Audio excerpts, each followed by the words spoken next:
ಹಿಂದೂ ಹುಲಿ ಯತ್ನಾಳ್ ಈಗ ಹೊಸ ಘರ್ಜನೆಯನ್ನು ಶುರು ಮಾಡಿದ್ದಾರೆ. ಅವ್ರು ಹೇಳಿದ್ದನ್ನು ಒಂದನ್ನು ಇಲ್ಲಿವರೆಗೂ ಮಾಡಿಲ್ಲ. ಈಗನಾದ್ರೂ ಮಾಡ್ತಾರ ಅಂತ ಕಾದ್ ನೋಡ್ತಾ ಇದ್ದಾರೆ ಅವರ ಅಭಿಮಾನಿಗಳು. ಹೇಳಿಕೆಗಳನ್ನು ಕೊಡ್ತಾರೆ, ಆ ರೀತಿ ನಡ್ಕೊಳ್ಳೋದು. ಯತ್ನಾಳ್ ಒಬ್ಬ ಜವಾಬ್ದಾರಿಯುತ ನಾಯಕ ಅಂತ ಗುರುತಿಸಿಕೊಳ್ಳುವಲ್ಲಿ ವಿಫಲರಾಗ್ತಾ ಇದ್ದಾರೆ. ಹಿಂದುತ್ವದ ಆಧಾರದಲ್ಲಿ ಪಾರ್ಟಿ ಕಟ್ಟಿದ್ರೆ ಮರ್ಮಾಘಾತ ಆಗೋದು ಬಿಜೆಪಿ.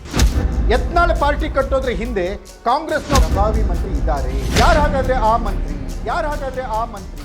ಯಾರು ಹಾಗಾದ್ರೆ ಆ ಮಂತ್ರಿ?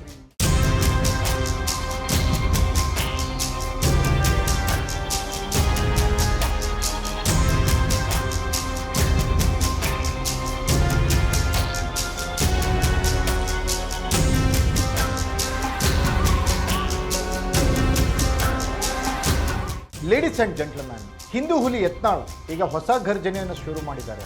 ಅವ್ರು ಯಾವ್ಯಾವ ಗರ್ಜನೆ ಮಾಡ್ತಾರೋ, ಯಾವ್ಯಾವ ಸೈಲೆಂಟ್ ಆಗ್ತಾರೋ ಒಂದೂ ಗೊತ್ತಾಗಲ್ಲ. ಅವ್ರು ಹೇಳಿದ್ದನ್ನು ಒಂದನ್ನು ಇಲ್ಲಿವರೆಗೂ ಮಾಡಿಲ್ಲ. ಇದನ್ನಾದರೂ ಮಾಡ್ತಾರ ಅಂತ ಕಾದು ನೋಡ್ತಾ ಇದ್ದಾರೆ ಅವರ ಅಭಿಮಾನಿಗಳು.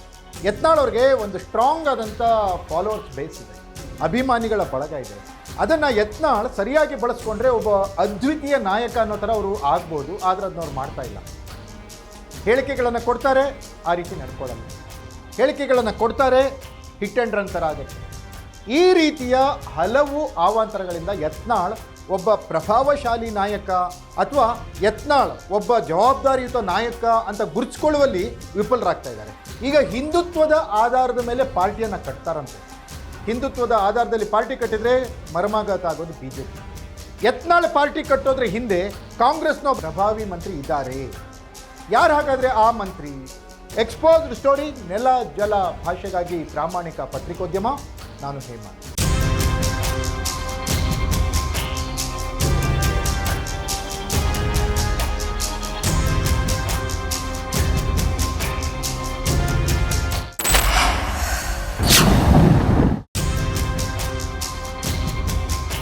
ಎಸ್ ವೀಕ್ಷಕರೇ, ಬಸನಗೌಡ ಪಾಟೀಲ್ ಯತ್ನಾಳ್ ವಿಜಯಪುರದ ಶಾಸಕ. ಹಿಂದುತ್ವದ ಹೆಸರಿನಲ್ಲಿ ಹಿಂದುತ್ವಕ್ಕಾಗಿ ಹಲವು ಕಡೆ ಹಲವು ರೀತಿಯ ಭಾಷಣವನ್ನು ಮಾಡಿ ಜನರ ಮನಸ್ಸಿನಲ್ಲಿ ಹಿಂದುತ್ವದ ನಾಯಕ, ಹಿಂದೂ ಹುಲಿ, ಪ್ರಖರ ಹಿಂದುತ್ವವಾದಿ ಅಂತ ಗುರುತಿಸ್ಕೊಂಡಂಥವ್ರು. ಶಿವಾಜಿ ಮಹಾರಾಜರ ಬಗ್ಗೆ ಅವ್ರು ಮಾಡ್ತಾ ಇರೋ ಭಾಷಣಗಳು ಹಲವು ವೈರಲ್ ಆಗ್ತಾ ಇದೆ. ಹಲವು ಹಿಂದೂ ಅಭಿಮಾನಿಗಳನ್ನು ಇವರಿಗೆ ಸೃಷ್ಟಿಸಿ ಕೊಟ್ಟಿದ್ದಾವೆ ಇವರ ಭಾಷಣಗಳು.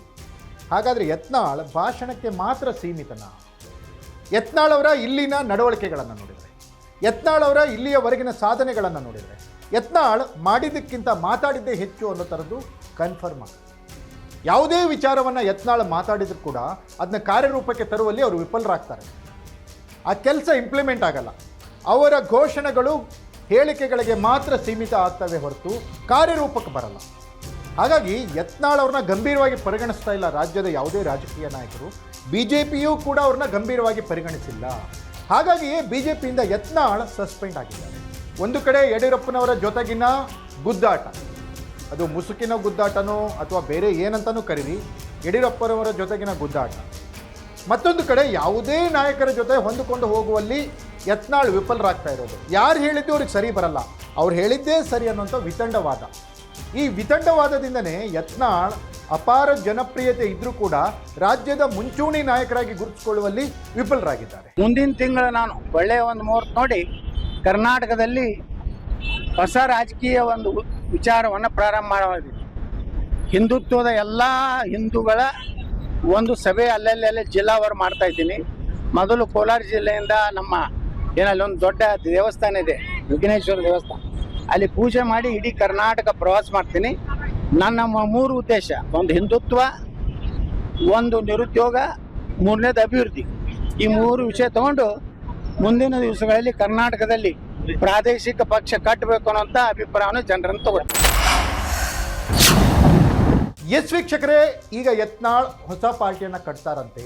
ಇಷ್ಟು ದಿನ ನಾನು JCB ಮಾಡ್ತೀನಿ, JCB ಕಟ್ತೀನಿ, JCBಯಿಂದ ಕಾಂಗ್ರೆಸ್ ಮತ್ತು ಜನತಾದಳ ಮತ್ತು BJPಯಲ್ಲಿರುವಂಥ 3 ಪಕ್ಷದಲ್ಲಿರುವಂಥ ಭ್ರಷ್ಟರನ್ನು ಗುಡಿಸಿ ಗುಂಡಾಂತರ ಮಾಡಿಬಿಡ್ತೀನಿ ಅಂತ ಹೇಳ್ತಾ ಇದ್ರು. ಈಗ ನಿನ್ನೆ ಅವರು ಬೇರೆ ಕ್ಯಾಸೆಟನ್ನು ಹಾಕಿದ್ದಾರೆ. ಕ್ಯಾಸೆಟ್ A ಮತ್ತು B ಅಂತ ಇರುತ್ತಲ್ಲ ಹಳೆ ಕಾಲದ ಕ್ಯಾಸೆಟ್ಗಳು, ಈಗ ಬೇರೆ ಕ್ಯಾಸೆಟ್ ಹಾಕಿದ್ದಾರೆ. ಆ ಕ್ಯಾಸೆಟ್ನ ಪ್ರಕಾರ ಅವರು ಹಿಂದುತ್ವದ ಆಧಾರದ ಮೇಲೆ ಪಕ್ಷವನ್ನು ಕಟ್ತೀನಿ ಅಂತಿದ್ದಾರೆ. ಅದ್ರ ಜೊತೆ ಅಭಿವೃದ್ಧಿ ವಿಚಾರವನ್ನು ಮಾತನಾಡಿದ್ದಾರೆ.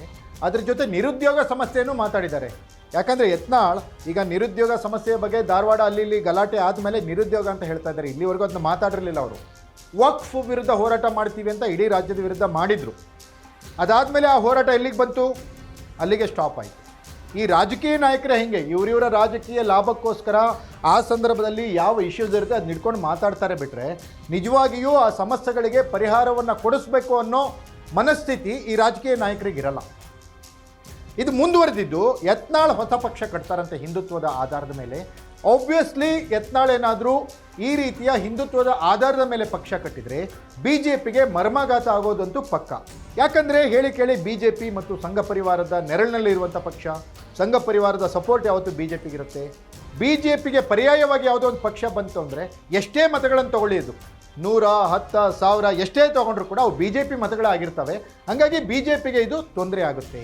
ಇದೆಲ್ಲಕ್ಕಿಂತ ಹೆಚ್ಚಾಗಿ ಯತ್ನಾಳ್ ಪಕ್ಷ ಕಟ್ಟೋದ್ರ ಹಿಂದೆ ಕಾಂಗ್ರೆಸ್ನ ಪ್ರಭಾವಿ ರಾಜಕಾರಣಿ ಒಬ್ಬರಿದ್ದಾರೆ ಅನ್ನುವಂಥ ಮಾತಿದೆ, ಮಿನಿಸ್ಟ್ರ್ ಇದ್ದಾರೆ ಅನ್ನುವಂಥ ಮಾತಿದೆ. ಆ ಮಿನಿಸ್ಟ್ರು ಕೂಡ ವಿಜಯಪುರ ಭಾಗದವರೇ ಅಂತ.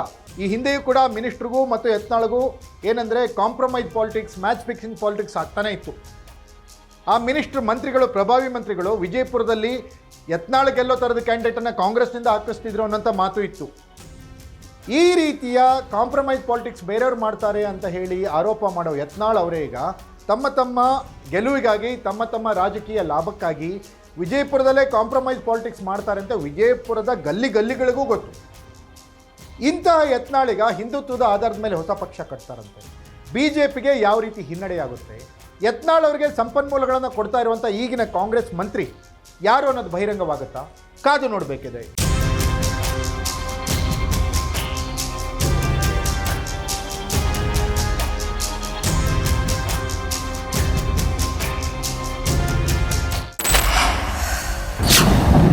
ಇದಾಗಿತ್ತು ಎಕ್ಸ್ಪೋಸ್ಡ್ ಸ್ಟೋರಿ. ನೆಲ ಜಲ ಭಾಷೆಗಾಗಿ ನೋಡ್ತಾ ಇರಿ ಫೋಕಸ್ ಟಿವಿ.